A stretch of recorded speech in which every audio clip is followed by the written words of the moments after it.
isn't it? Yes, Oh. it is. Yes. This is supposed to be low voices and sopranos don't start. Remember the low voices? Oh no, Ian starts.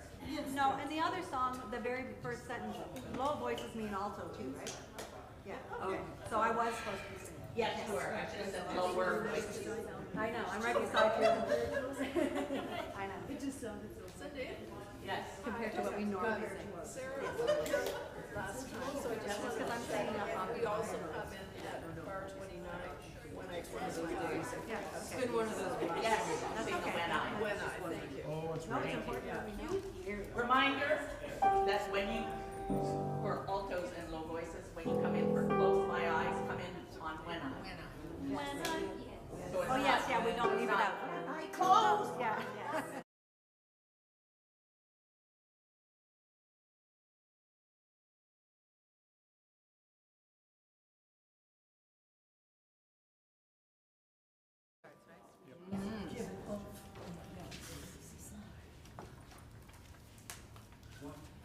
Two, one. We, one. Now this is what I'm gonna do for you. Yeah, look at me. One, two, one. We resist.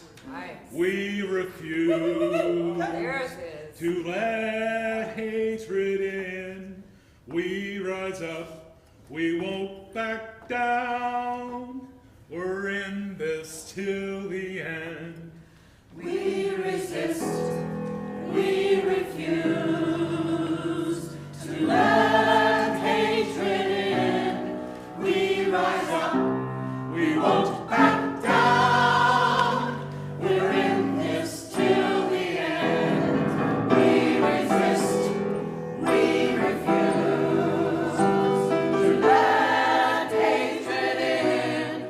We rise up, we won't back down. We're in this till the end. We resist, we refuse to let hatred in. We rise up, we won't back down. We're in this till the end. We resist, pray for your enemies. To let hatred the stranger. We rise up, Show love to your neighbor. We're in this till the end. We resist, pray for your enemies. Welcome the stranger. We rise up, show love to your neighbor. We're in this till the end. We resist, pray for your enemies. Welcome the stranger. We rise up, show love to your neighbor. We're in this till the end. Pray for your enemies. the stranger. Welcome the stranger. To your neighbor. Love to your neighbor. We're in this till the end.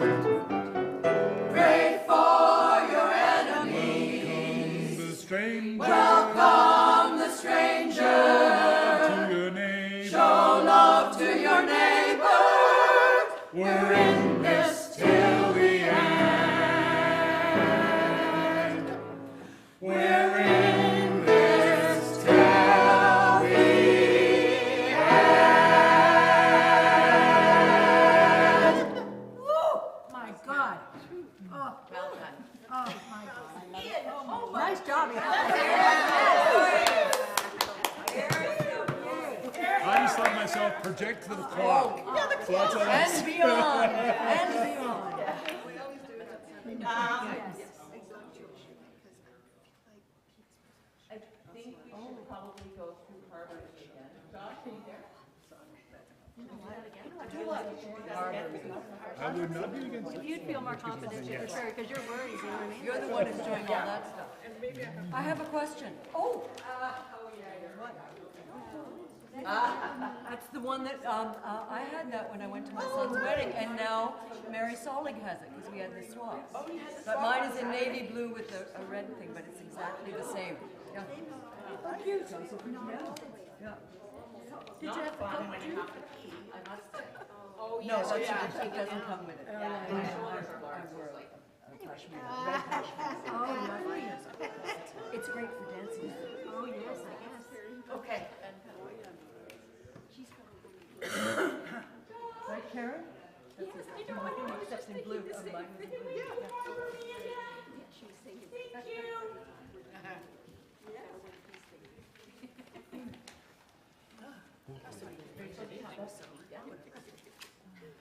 The song?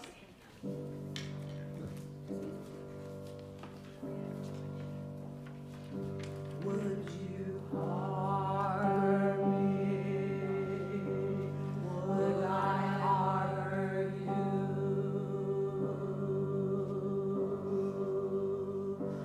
Would you harbor me? Would I harbor you? Would you harbor a Christian, a Muslim, a Jew, a heretic, convict, or spy? Would you harbor a runaway woman or child, a poet, a prophet, a king? Would you harbor an exile or a refugee, or person living with AIDS? Would you harbor a Tubman, a Garrett, a Truth, a fugitive, or a slave?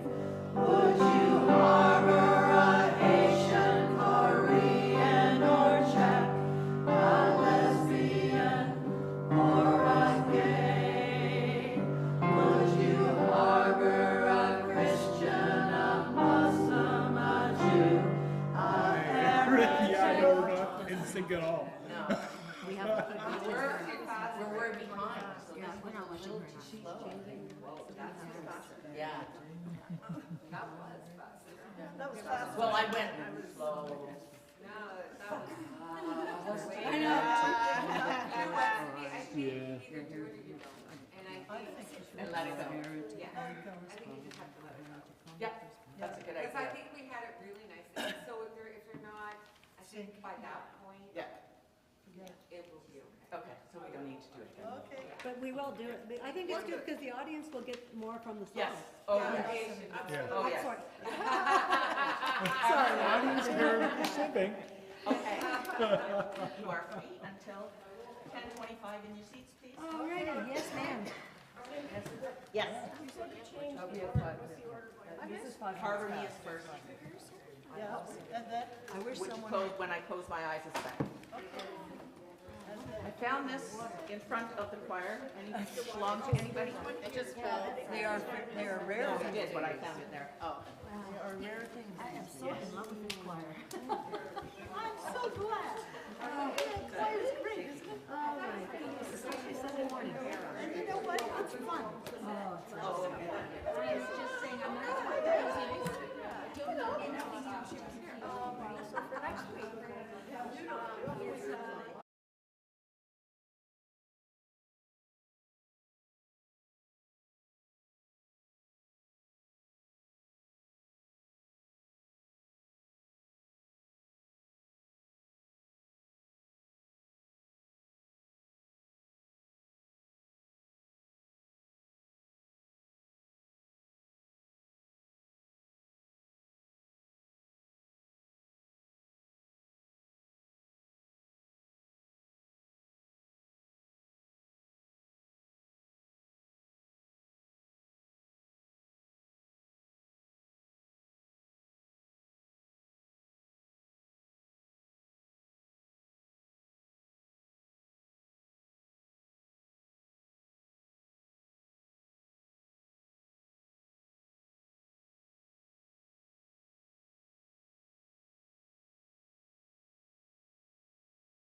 Please, Lydia, we don't mind. We'll wait.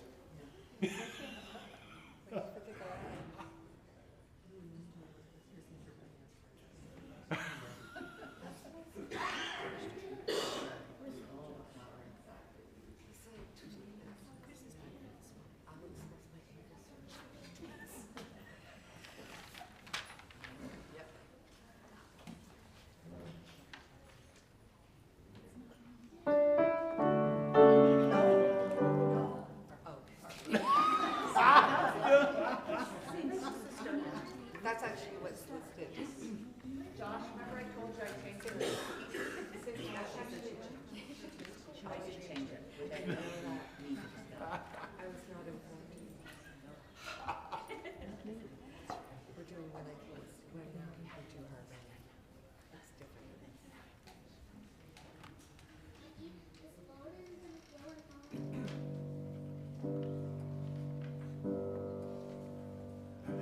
Would you harbor me?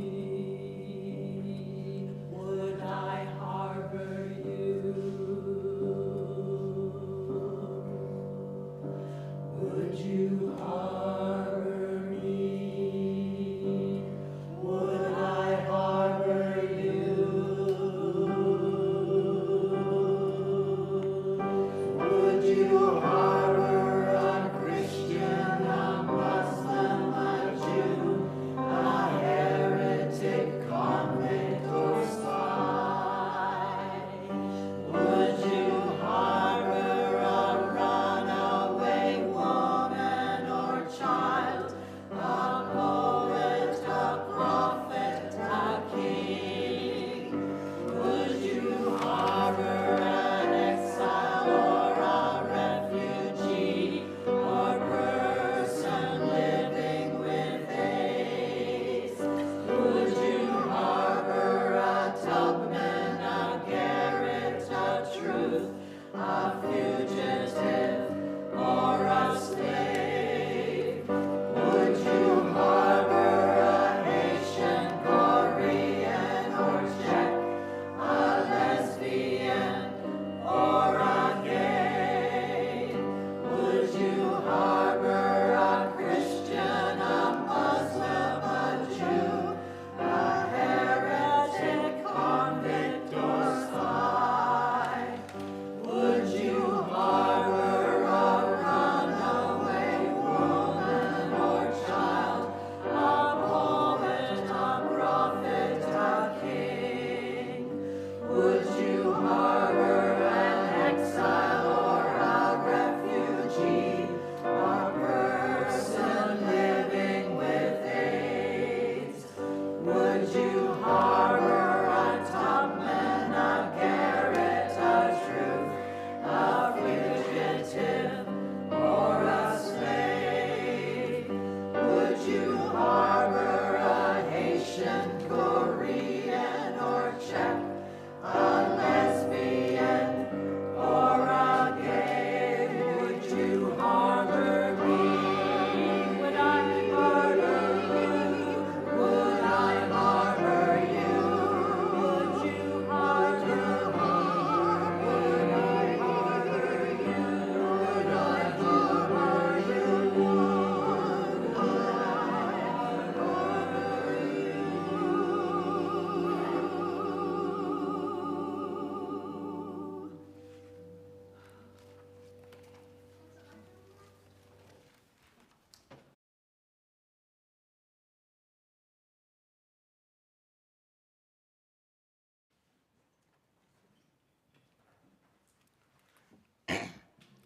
Good morning. Good morning. My name is Bill Fulton. My pronouns are he, him, and I am this morning's service leader.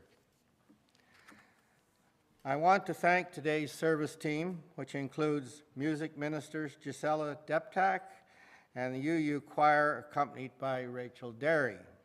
The tech team, John Elliott, Josh McIntyre, and Brian Carey. Ushers, Barb Wallace and Sandy Lambert, and worship assistants Sue Johnson and Ian Johnston.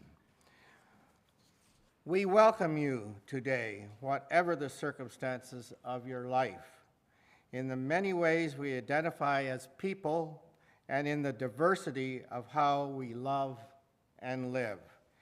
In this house of faith, we are all included as we search for truth, build community, and strive to make the world a better place for all. I have some announcements this morning. First one's from me. Our annual spring walk we do with the Mohawk retirees will take place on May 16th at McMaster Forest and Nature Preserve, 1105 Lower Lions Club Road.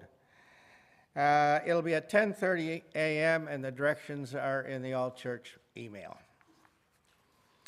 This year's Spring Festival is going to take place on a Sunday, June 4th, Flower Communion Sunday. It will have a totally different format than in previous years. The festival will begin following a shortened church service. There will be a live auction following the service and lots of fun, food, games, and activities. We hope a fun day for all. Our silent auction will be taking place online. It will be open for bidding a couple of weeks before the festival and a couple of days after.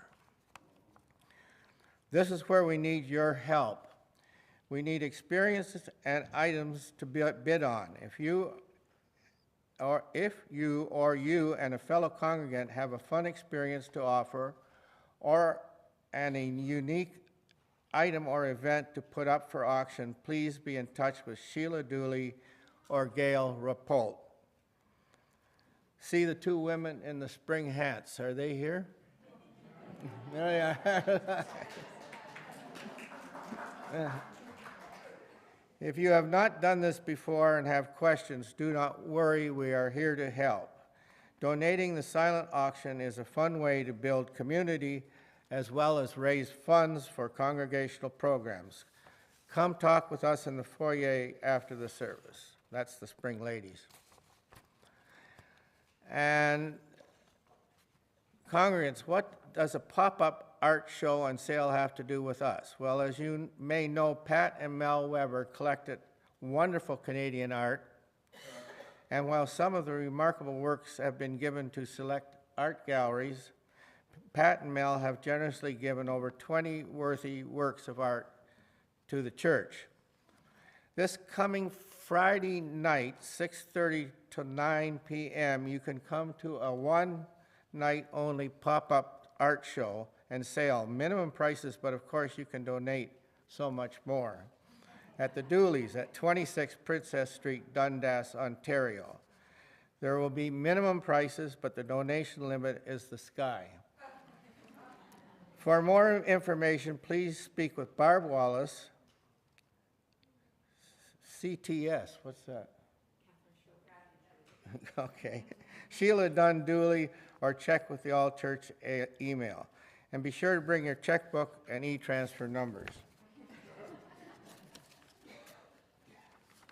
We have a lighting of the chalice responsive reading this morning, and I would like to call on Pat Ortel, a woman of courage, to light our chalice.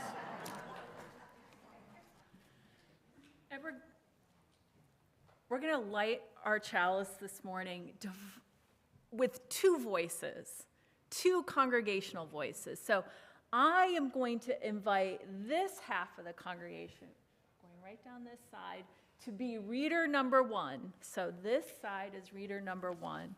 This side will be the wonderful Bill Fulton. He'll be reader two. So, and then there will be a section, you can't miss it, all together we'll read. So are we ready? Yes. Okay, let's do it.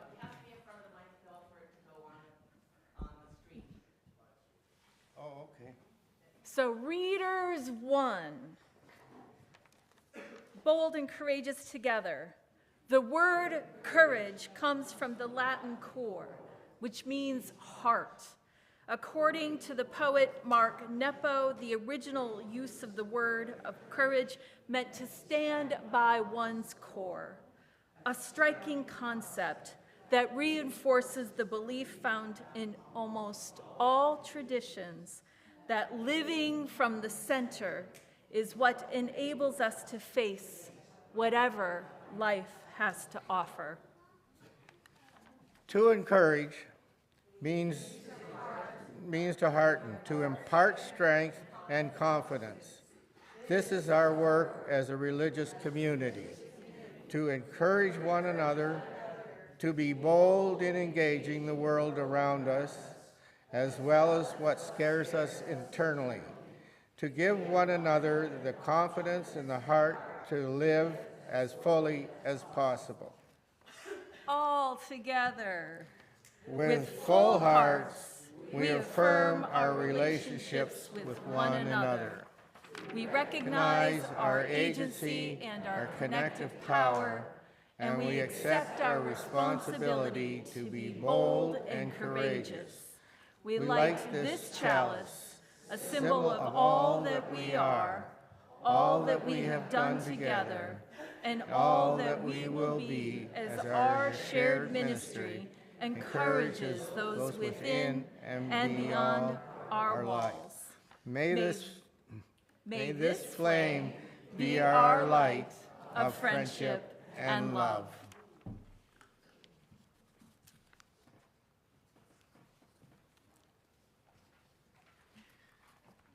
We are not the first people on this land, nor will we be the last.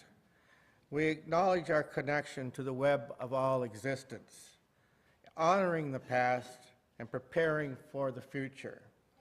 The stewardship of the original people who lived here preserved this place for our generation. We seek to be respectful stewards of this place for those who follow.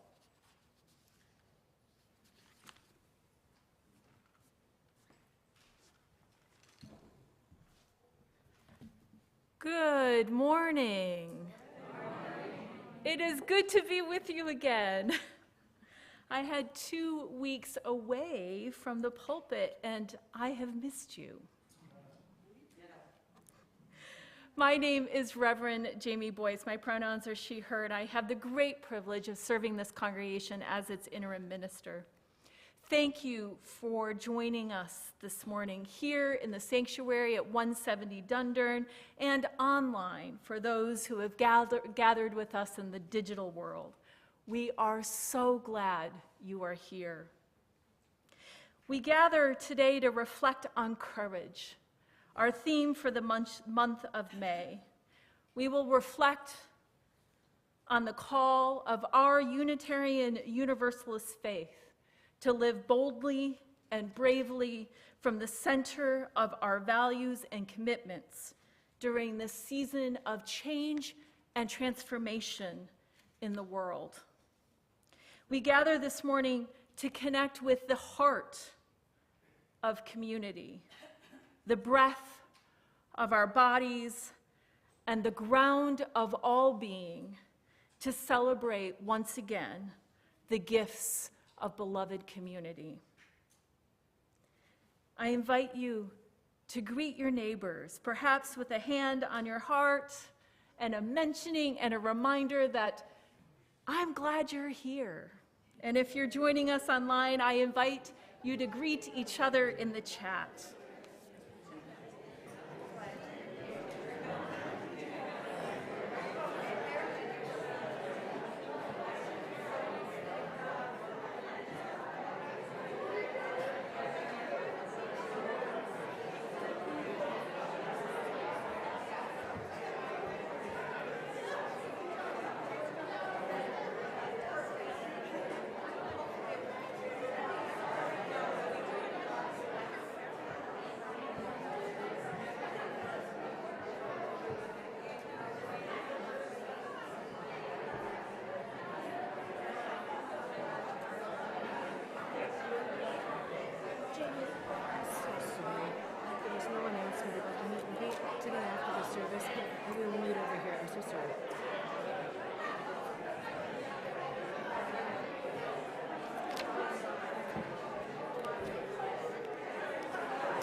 is a glorious day indeed.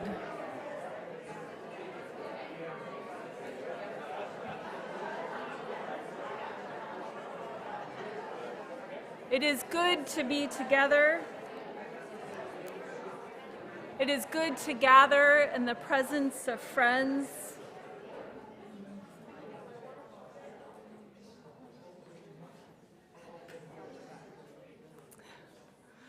The energy is so beautiful this morning, and Catherine Cowley reminded me that we have an opportunity for those visiting with us the first time, the second time, or the 100th time to gather at the meet and greet here in the sanctuary directly after service. It's a wonderful opportunity to continue this great energy. Let us worship together, and let us start with song. I invite you to, if you're following along in the hymnal, the gray hymnal, we will sing Morning Has Broken. It's number 38 in the gray hymnal, and the words will appear on the wall behind us.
Good morning. My name is Tim Versteeg. Oh boy, this is going to be a good one. My pronouns are he, him, and it is my great pleasure to be the religious educator at the First Unitarian Church of Hamilton. Today, we are celebrating and talking about courage, and I thought I had the perfect book for this.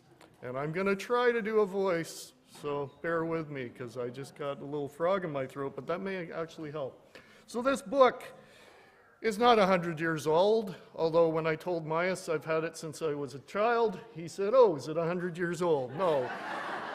It is actually only 51 years old, but this is the original copy with my name in the front that I've had for that many years. So this is called The Monster at the End of This Book, starring lovable furry old Grover. Hello, everybody.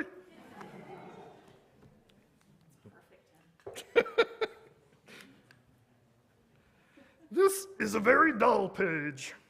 What is on the next page? What did that say? On the very first page, what did that say? Did that say there will be a monster at the end of this book? It did? Oh, I'm so scared of monsters.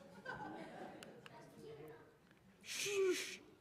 Listen, I have an idea. If you do not turn any pages, we will never get to the end of this book. And that is good because there is a monster at the end of this book. So please do not turn the page. You turn the page!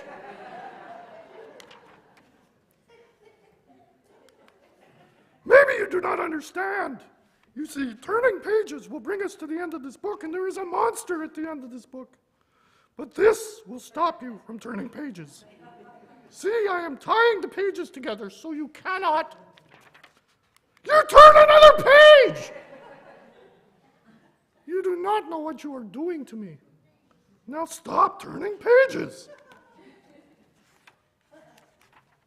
There, I, Grover, am nailing this page to the next one so that you will not be able to turn it, and we will not get any closer to the monster at the end of this book. All right, all right, all right. Do you know that every time you turn another page, you do not only get us closer to the monster at the end of this book, but you make a terrible mess? This will stop you from turning pages. A heavy, thick, solid, strong brick wall. I would just like to see you try to turn this page. Do you know that you are very strong? The next page is the end of this book, and there is a monster at the end of this book. Oh, I'm so scared. Please do not turn the page. Please, please, please. Well, look at that. This is the end of this book, and the only one here is me. I, lovable, furry old Grover, am the monster at the end of this book.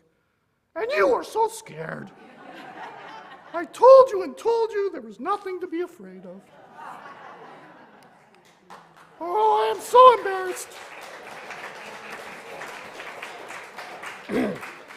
Okay, now getting the real voice back is a little tricky, but so today is our family chapel, so families are welcome to join us as we move into Fellowship Hall.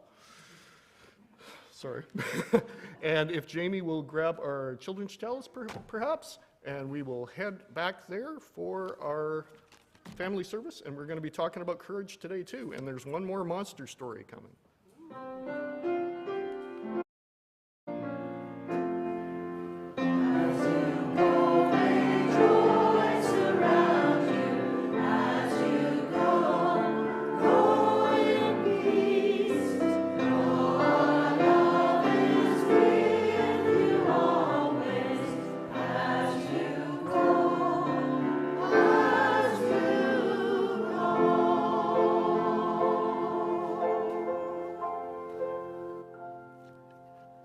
Just because I'm curious, I wonder if anybody else had that same Grover book. I know, yeah, right? It was an important part of my childhood, that's for sure. When Tim brought it to my office, all the feels came to the surface seeing that book and Grover's sweet, anxious face in the pages. Let's turn our hearts and minds and our bodies to a time of quiet meditation and reflection. I invite you to perhaps discover your heartbeat or feel your breath or the grounding of your feet, knowing you are held here fully and completely, that here you are welcome, affirmed, and loved. Words of meditation today come from Douglas Taylor. It's called Meditation on Courage and Vulnerability. I am learning to let down my guard. We all know about the deep instinct to respond to difficulty and stress with either fight, flight, or fight, with force or swift retreat, with decisive attack or prompt withdrawal. When faced with stress or difficulty or challenge, I'm learning to let my guard down. I'm learning to be vulnerable. I am seeking the courage to be open.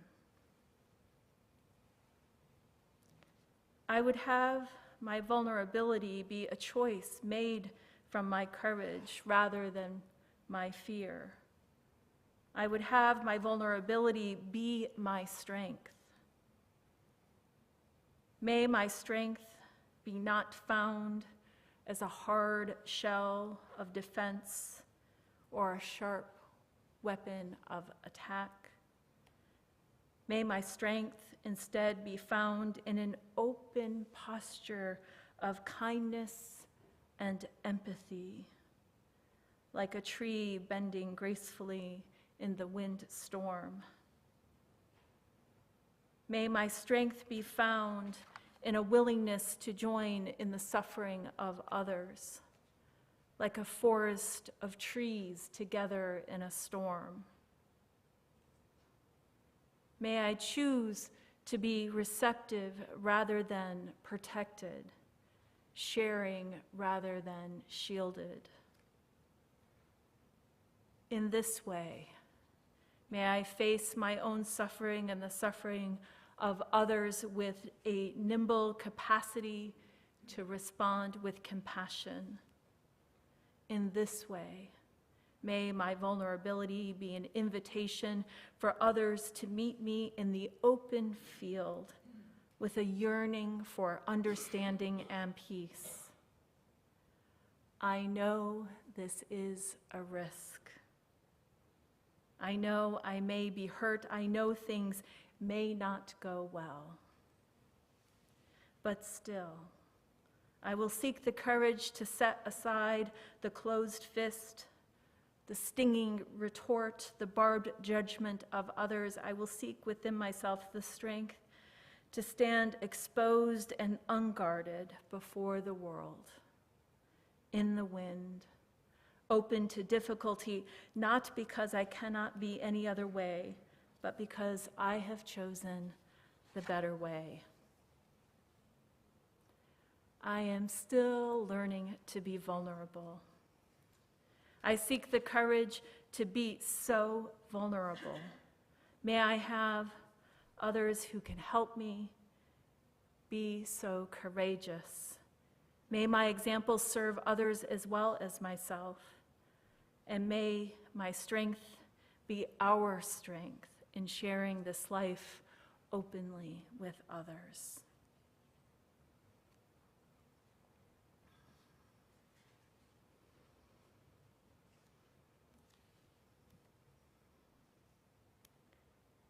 May this community be a harbor for seeking souls. May we offer patience for change to ourselves and to each other. And may we discover the redemptive and restorative power of community. May it be so, and blessed be.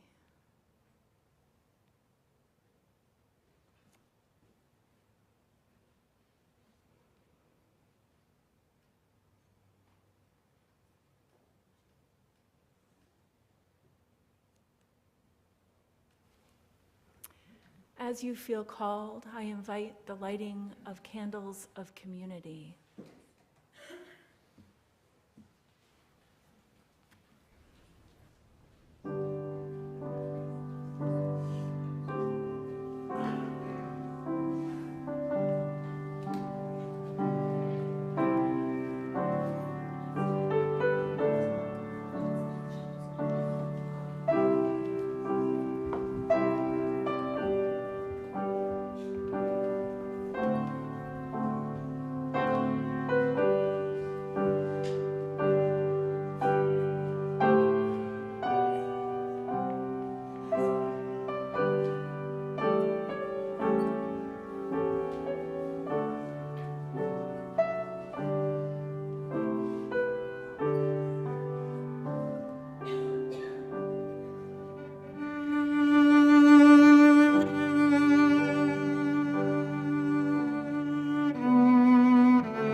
Now is the time in our service where we share the joys and sorrows of community. If you have a joy or sorrow to share during service, you're invited to visit the table to my right, calling you forth with a red candle. Or if you're joining us online, you can click on the Joys and Sorrows button on the front page of our website. I have 2 sorrows to share with community this morning. One of our own, Clara Seibert-Simic, shares that she and her husband and their family are gathering with the Serbian community in Hamilton this morning for a vigil recognizing the 2 mass shootings this week in Belgrade. The community is hurting. Clara's family is hurting, and we hold them in our care and the wider Serbian community in our care this morning during this time of deep grief and sadness.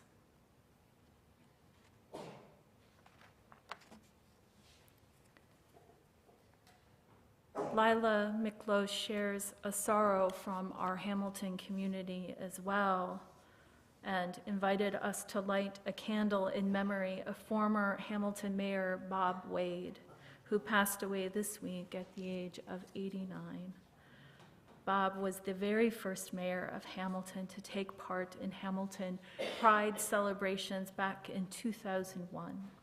He proactively approached our local Two-Spirit and LGBTQIA+ community to take part in the festivities because he wanted to forge a new relationship with us to repair the damage done by previous Mayor Bob Morrow, who refused to give a proclamation in honor of local pride celebrations, which then led to a human rights complaint that Mayor Morrow lost.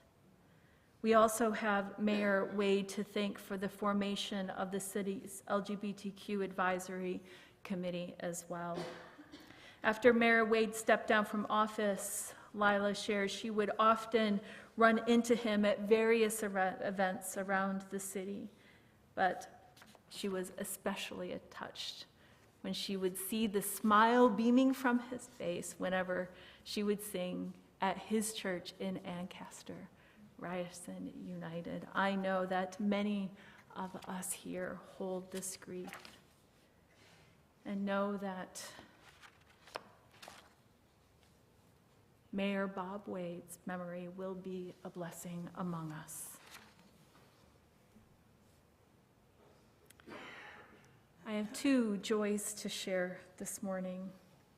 The first is a riff on an earlier joy. It's a joy of gratitude for the legacy of Pat and Mel Weber and the donation of their incredible art to this community. It's a gratitude that I hold dear. Their generosity teaches me how to be more generous.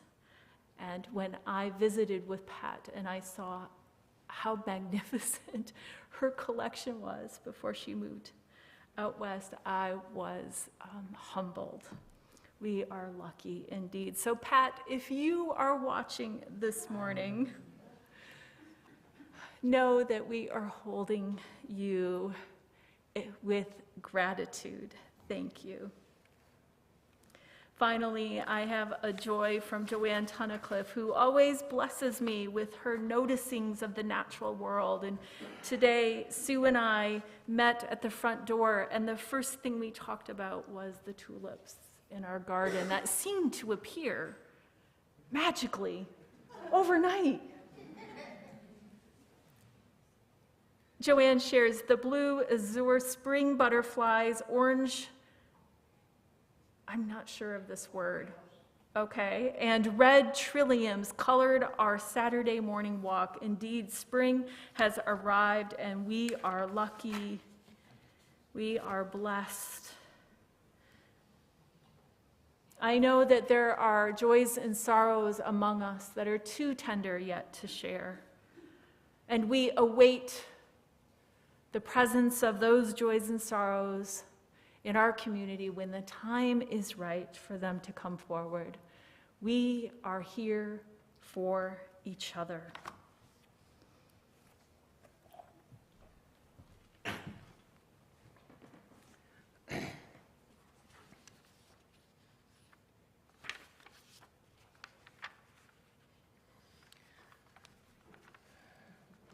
The Courage of Patience by Richard S. Gilbert. He was the minister of Rochester.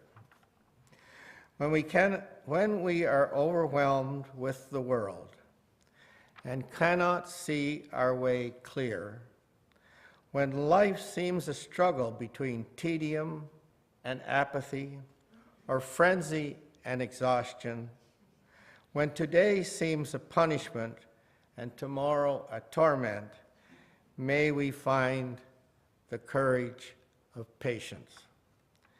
May we recognize courage in ourselves and our companions that is not dramatic, that elicits no fanfare, that commands little notice by the world, that is forgotten and taken for granted. May we learn to cope like those who live one day of pain at a time, who see the long path of suffering and do not despair, who inspire us by their patient courage when we are impatient and afraid. May we know such courage and quietly celebrate its presence among us.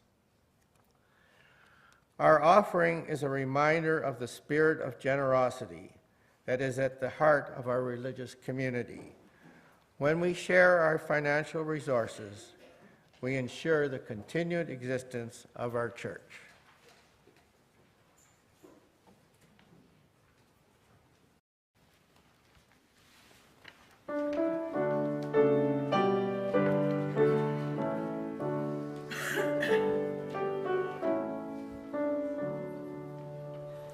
When I close my eyes, then I can see. When I close my eyes, I'm alive. When I close my eyes, then I can see, and I am not afraid.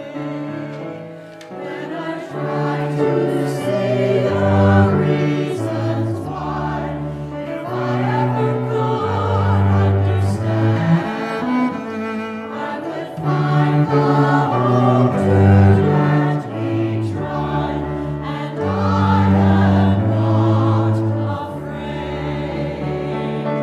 Take me to the river, take me to the sea, climb the highest mountain, and go there with me.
That was beautiful.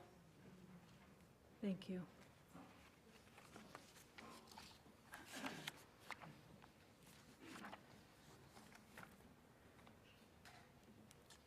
To hold fast to the center of one's core.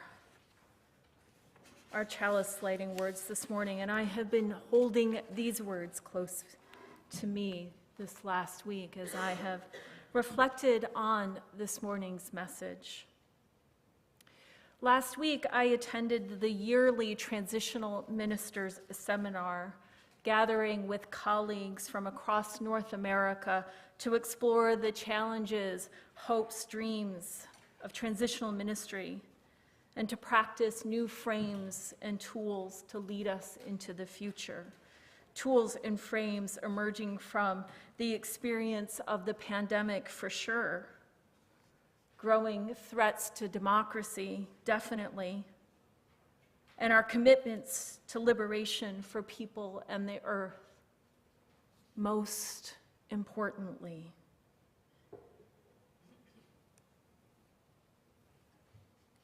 As we gathered together, we circled around and through and held close words like courage, justice, curiosity, tenderness, generosity, spirit, and goodness, comfort, love, and renewal, all words that moved among us throughout our week, inspiring us as transitional ministries to face whatever life has to offer.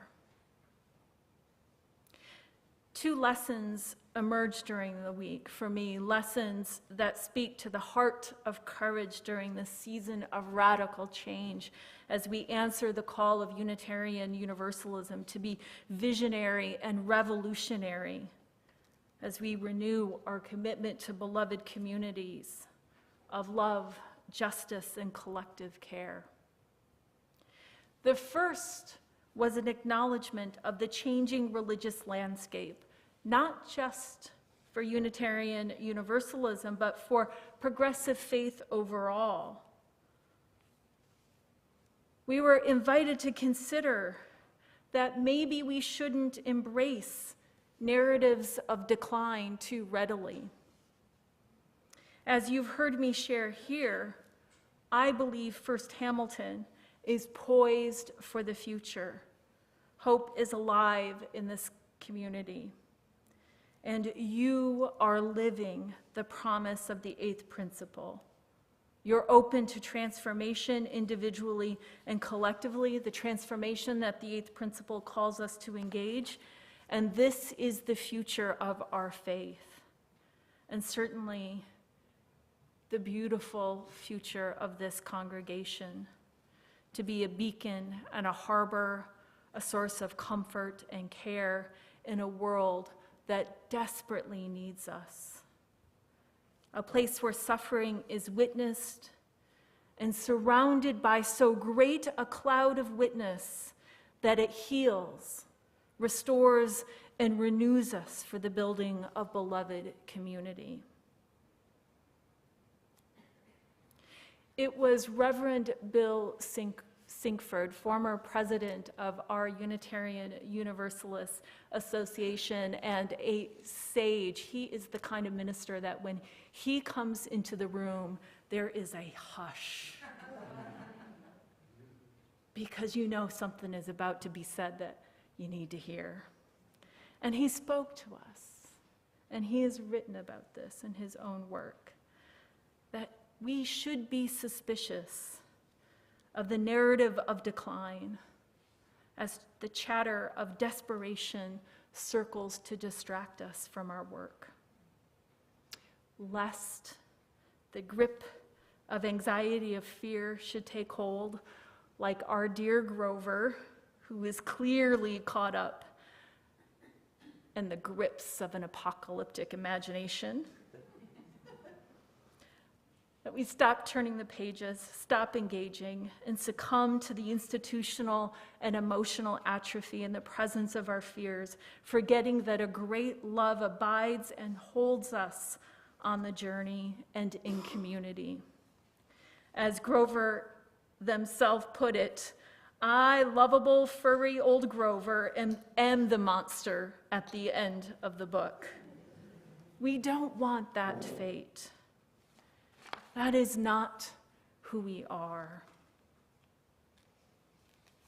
It takes courage to embrace hope, to change and be transformed, to invite deep vulnerability into our midst, vulnerability that allows mistakes, repair, connection, love, honesty, and even joy. I'm grateful for the talk of Reverend Bill Sinkford. It renewed my faith in this abiding message. And I appreciate the question that he centered in the midst of his observation, that the antidote to a narrative of despair and decline was, how are we caring for each other collectively? How are we practicing collective community care?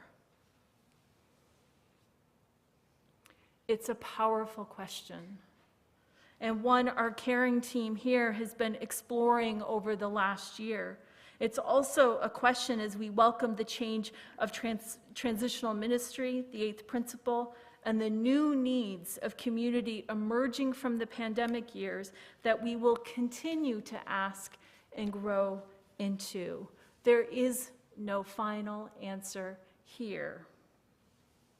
But it is a time for courage as we act boldly in the world, embrace and welcome change, and open courageously to the care of community. As you know, over the past few months, the transitional ministry team has held listening circles throughout the spring, exploring congregational history and experiences of belonging and resiliency.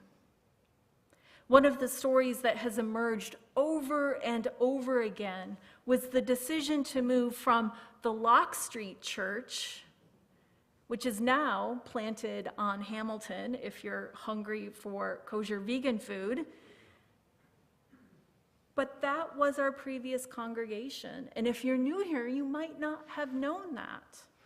But in the late 1990s, the congregation decided to move to this building. And at that time, this was a hardware store. Hard to imagine our beloved space as a hardware store.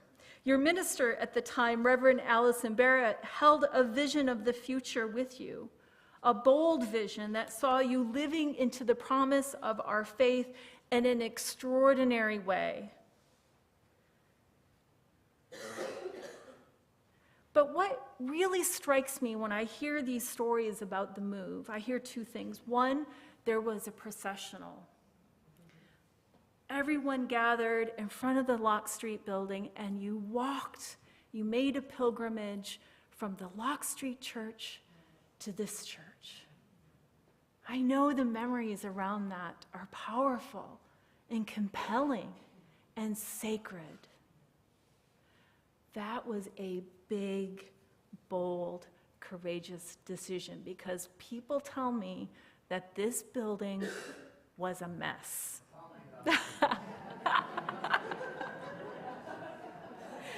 It was a hardware store. It wasn't a church. It wasn't even in the, it took a really big, bold imagination, a courageous imagination to see what was here and what could be here.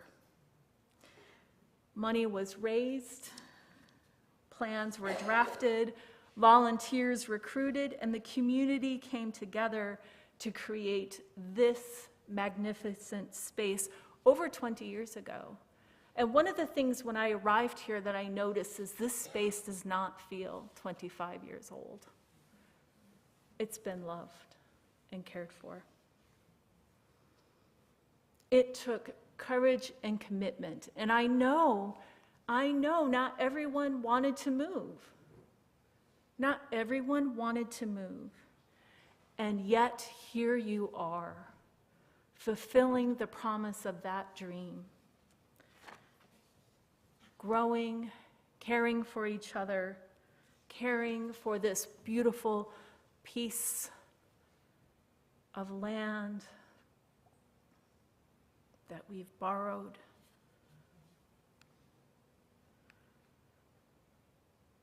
"23 years later, you are still dreaming, conspiring, changing. You're still calling forth yourselves as a harbor, a haven, a beacon of progressive values and spiritual teaching. You're still here, doing all of that and so much more. I'm grateful for Reverend Allison for holding the dream with you, for inviting you into an imagination that challenged your fears and anxieties, for leading you to this holy place. Several folks have shared the story from the walk of Locke Street to this building, shared the number of ways people came together to turn this from a hardware store into the space we fill now with our new dreams, with our joys and our sorrows, with our community care and connection. And I know there are many among us who were a part of that transformation. And I know that there are ancestors among us as well. And in that spirit, I invite us to pause and name those folks who brought this magnificent place into being. All those names in our midst. I know Bill Fulton was one of the folks who lived the dream.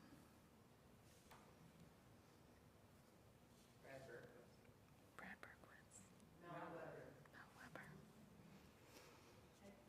Ed Canning. Linda Thompson. Charlie Wolf.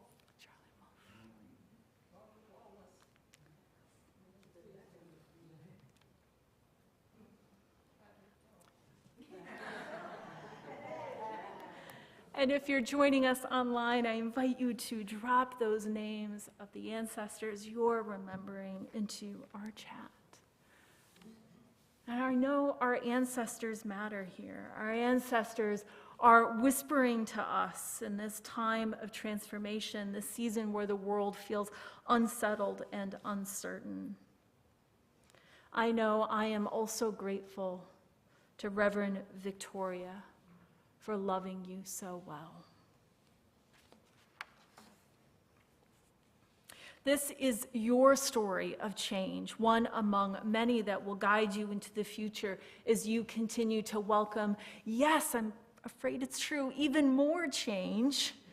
And I know because of stories like this that you know how to build the beloved community because you've done it before. We have new tools, new awareness, new calls of justice and love, but you know how to come together as a community and live your values courageously and boldly in the world. The second learning from last week at the Transitional Ministry Seminar was born in the presence of C.B. Beale's workshop on community care. Again, that was the theme of the week for us. CB suggested that shifts in community care models of congregational life are essential because the wider world is not available to take care of people. I see some nods because, man, that hits home. Unitarian Universalist communities need to embrace a culture of collective community care and consider how traditional modalities of care deny and erase the very real struggles and sufferings occurring in the wider world. In short, we might consider how our white, patriarchal, ableist, heteronormative, cisgendered classes, culture, privilege, and shapes what we understand as care, and that it is unlikely meeting people's needs. We need to courageously commit to community care to remain relevant and responsive as we follow the call of love and justice.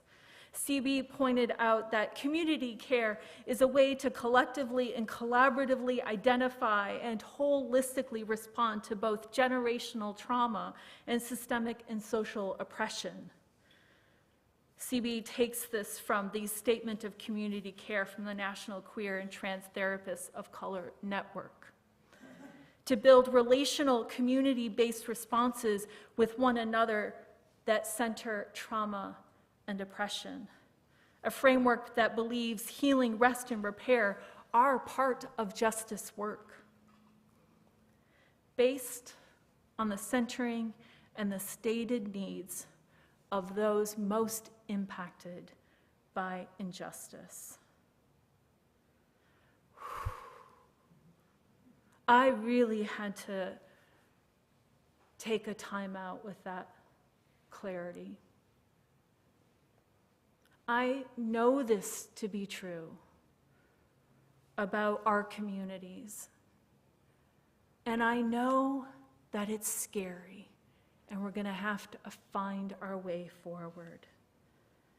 This strategy invites us into faithful interdependence, deep listening, dedicated examination of ourselves, our personal and institutional privilege, and the invitation to learn and be led by those who are hurting. This takes courage and vulnerability to open to each other in love and to bring this kind of community into being. C.B. Beale continues to coach and teach Unitarian Universalist congregations around the practice of preemptive radical inclusion, a strategy that invites us to make choices assuming that everyone is already in the room, and look at what our community of care would look like, centering that sensibility of love and justice. For the past year, we've been examining this question as we reimagine caring community in our congregation in the presence of the eighth principle and the desire to create new kinds of community in the wake of the pandemic. It's urgent. It's urgent.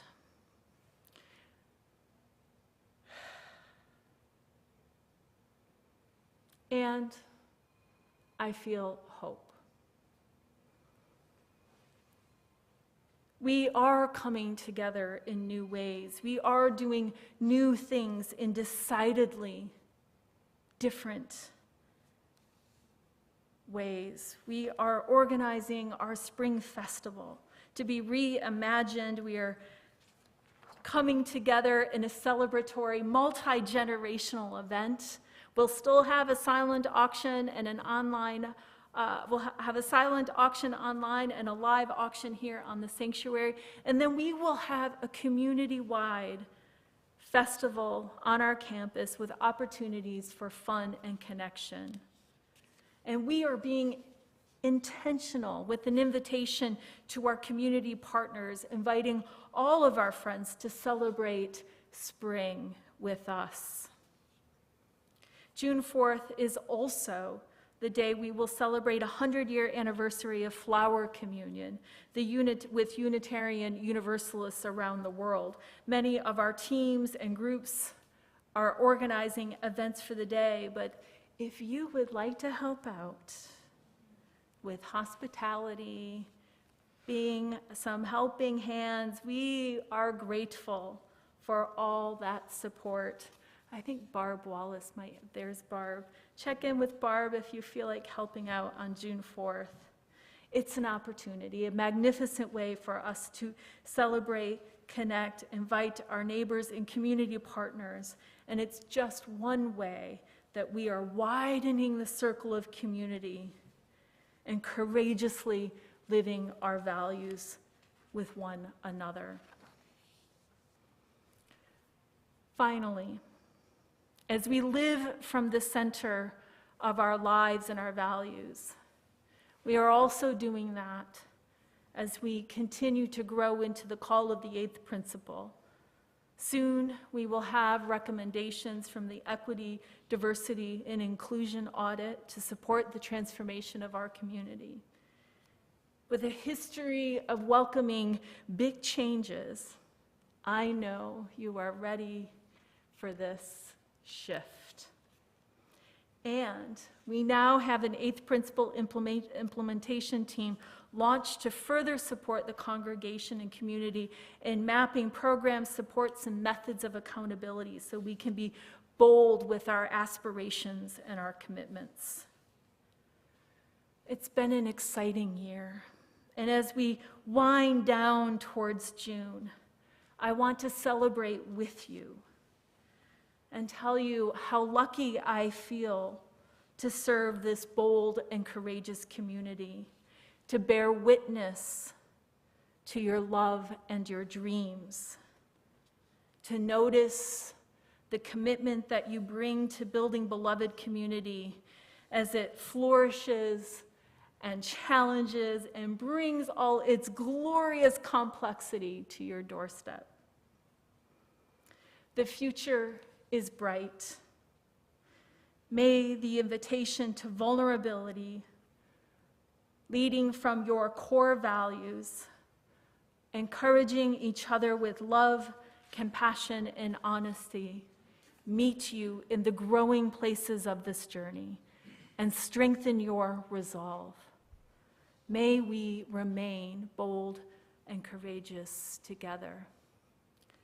Amen and blessed be. I invite us to rise in body and spirit. For hymn 311, Let It Be a Dance.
As it passes by.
love that song too. Go, beloveds, full of confidence and courage. And courage to face the future boldly, noticing a sea of love that abides among us, seeking manifestation in acts of justice and care, ready to resist the forces of evil in our world.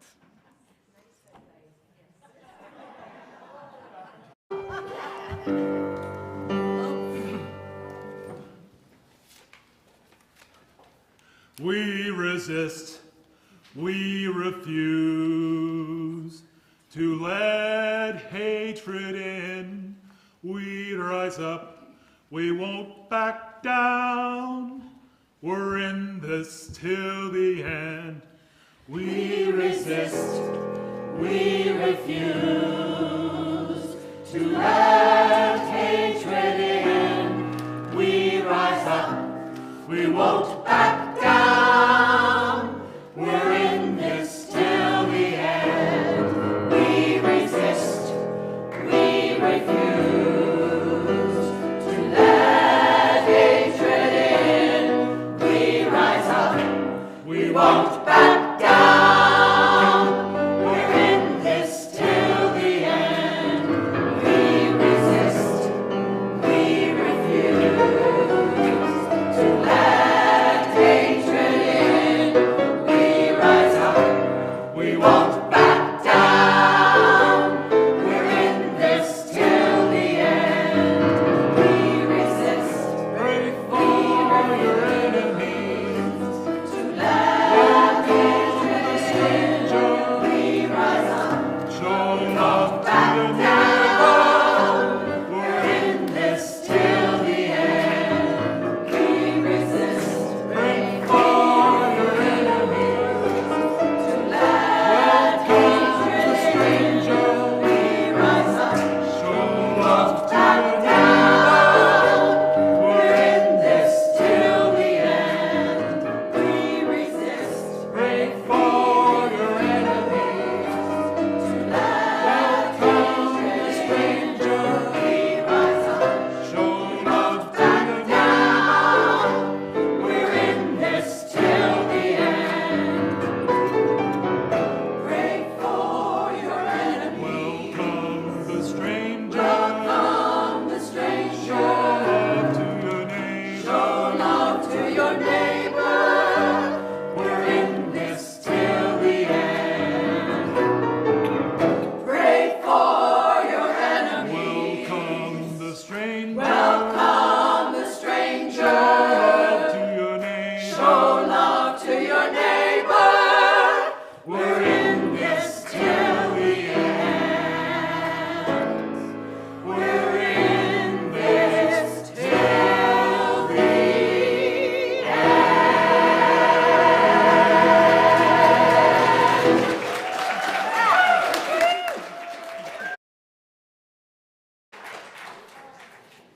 Before you go, there's just one thing to keep in mind.